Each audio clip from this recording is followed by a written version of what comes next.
Hey, how's it going, everybody? This is Rob1 Kenobi, and earlier today, WWE.com broke some big news regarding the WWE Hall of Fame this year in WrestleMania 32.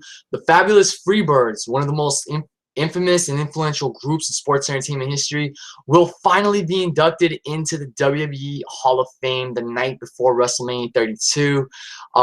This is something that we pretty much speculated was going to happen because if you remember a while back, not too long ago actually, there was this leaked list of potential Hall of Famers for the 2016 class, and one of them was the fabulous Freebirds. And it's very fitting that the Freebirds go into the Hall of Fame this year in Dallas, Texas, because when you say WCCW, you immediately think of the fabulous Freebirds versus the Von Erichs. That legendary rivalry, those two clans selling out arenas.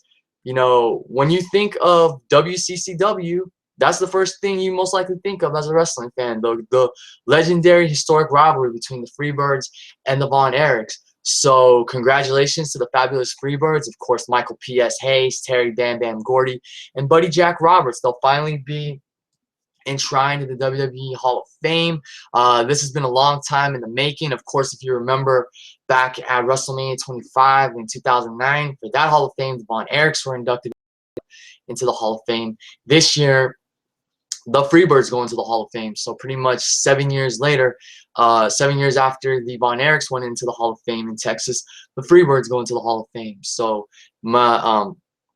excuse me, I just want to say congratulations again to Michael P.S. Hayes, Terry Bam Bam Gordy, and Buddy Jack Roberts for this honor that they'll be receiving the night before WrestleMania 32.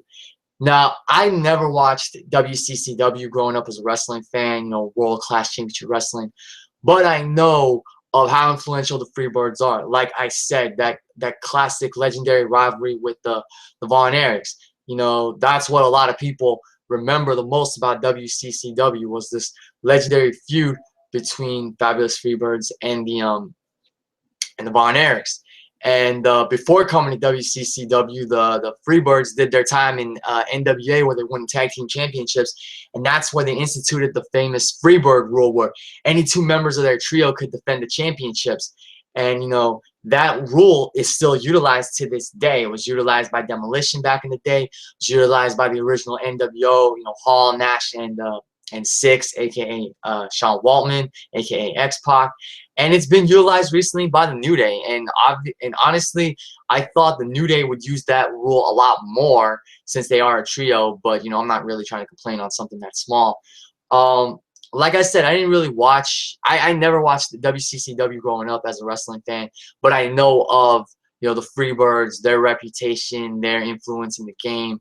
I mean, Christmas 1982. Kerry Von Erich, you know, defending or going one-on-one with Ric Flair for the NWA World Title Steel Cage match. Terry Bam Bam Gordy comes out of nowhere, slams the cage door shut on Kerry Von Erich's head, costs him the match, and from there, one of the most remarkable rivalries in wrestling and sports entertainment is set, the Freebirds and the Von Erichs. And it was a clash of styles. You know, you had the ruthless, hard-hitting Freebirds up against the clean-cut Von Erich family, and their wars are still talked about to this day. Michael P.S. Hayes is the one member of the Freebirds I know the most of, because I used to watch him back on, I forgot if the show was called Mania or WWF Action Zone, but he used to host that show with Todd Pettengill. Michael Hayes, when he came to the WWF, they gave him the name Doc Hendricks, High Handsome Doc Hendricks, and I remember watching him every Sunday morning, I believe, Saturday or Sunday morning, on Action Zone or Mania. I still do not remember what it was called, but he would host that show with Todd Pettengill, and I remember he had this crush on Sable. I'll never forget that. I remember SummerSlam 96, leading up to that, there was the announcement that there was going to be a Divas Bikini contest, and, you know, Michael Hayes as Doc Hendricks, he had this shocked look on his face, like, oh my God, Sable in a bikini. You know, that was good stuff. Those were good memories back in the day.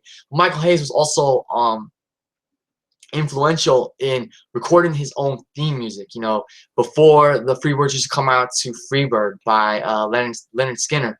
But later on, in 1983, Michael Hayes recorded Bad Street USA, and that would ultimately pave the way for other wrestlers to have their own individual and original entrance music.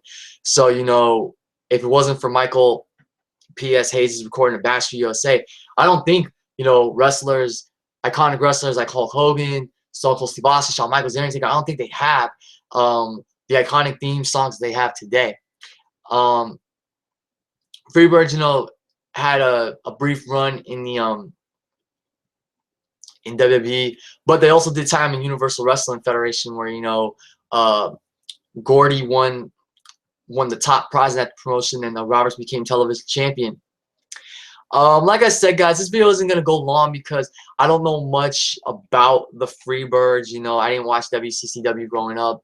Some of what I mentioned I got from the article that was published early today by WWE.com.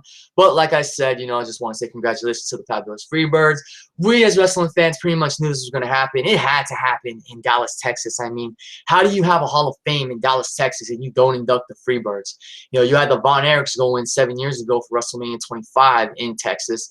How are you not going to induct the fabulous Freebirds into the WWE Hall of Fame in 2016 when WrestleMania 32 emanates from Dallas, Texas? So that's pretty much my video, guys, on Freebirds getting inducted into the Hall of Fame. I know the announcement's going to happen later tonight during Monday Night Raw. Looking forward to seeing what happens on Raw as well with Shane McMahon. Well, Undertaker returning. I don't know if we'll see Shane McMahon tonight, but Undertaker will return, and he's going to most likely kick off the show. See how things progress with Roman Reigns and Triple H. I know my good friend Gemini888 is really excited for the Freebirds going into the Hall of Fame. He loves the Freebirds. He loves the Von Erichs. He's really looking forward to going to Texas and visiting the Von Erichs' graves and paying his respects to them, and meeting Kerry Von Erich, who will be in Dallas, Texas. So you got to believe, you know, Kerry Von Erich will be inducting the fabulous Freebirds into the 2016 WWE Hall of Fame. So that's it, guys. That's my video on my thoughts, excuse me, on the fabulous Freebirds going into the 2016 WWE Hall of Fame. Leave your comments down below, and remember to like and subscribe. Go back and check some of the other videos I recently did. I did a why I believe Roman Reigns needs to turn heel at WrestleMania 32 video, and that actually got a like from the Lex Man because it was a video response to one of his fan interactions. So if you're watching this, Alex, thank you for that, for your comment. Thank you for liking my video. I'm glad you enjoyed it. And as always, guys, like, comment, subscribe. Tell me what you think about the Von Erichs, or excuse me, the Freebirds going into the 2016 Hall of Fame during WrestleMania weekend. And if you grew up watching WCCW, tell me what were some of your favorite memories of the Von Erichs versus the Freebirds. What were some of your favorite Freebirds matches, moments? And for those of you that remember Doc Hendricks, what were some of your favorite moments from his run in the WWF? So thanks as always for listening and watching, and I'll see you all later.